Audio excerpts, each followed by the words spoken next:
mentioned the Trans-Texas Corridor and eminent domain, which, Right. I'm not a big fan of eminent domain either, but, it's embarrassing to go to different countries and have the mass transportation that they do and come back to America, and especially Texas, where you have to have a car to get everywhere. Yeah. So, as governor, what do you plan on doing to further us? Because, some of the plans for, trains for, America in 50 years, we're already 50 years behind. So, what do you plan on doing to improve the... Well, you make it, first of all, you didn't have to start on Trans-Texas Corridor, but there's many people who feel, I don't have a particular view of this, but I thought it was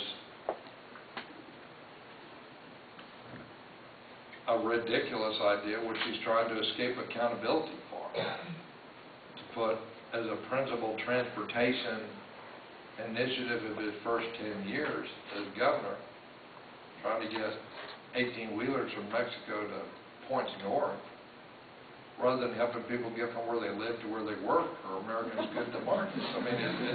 It seems to be totally wrong priorities.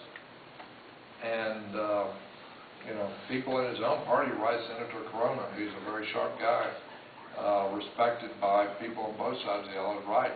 You will never be able to get private funding as cheaply as you can a combination of public equity and tax-exempt debt. I can tell you as a mayor, you won't be able to do that.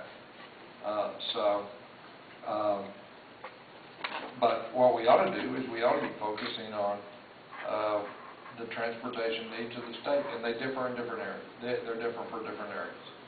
I know a lot of the urban areas, they want intermodal transportation that includes light rail, commuter rail. We have designed the biggest expansion of our light rail system, and we need a Texas governor that is committed to that. I was embarrassed when the Secretary of Transportation of the United States of America,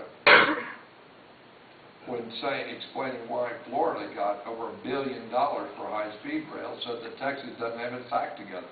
Well, who's in charge if it's not the governor of getting our state's act together? Thank you, and God bless.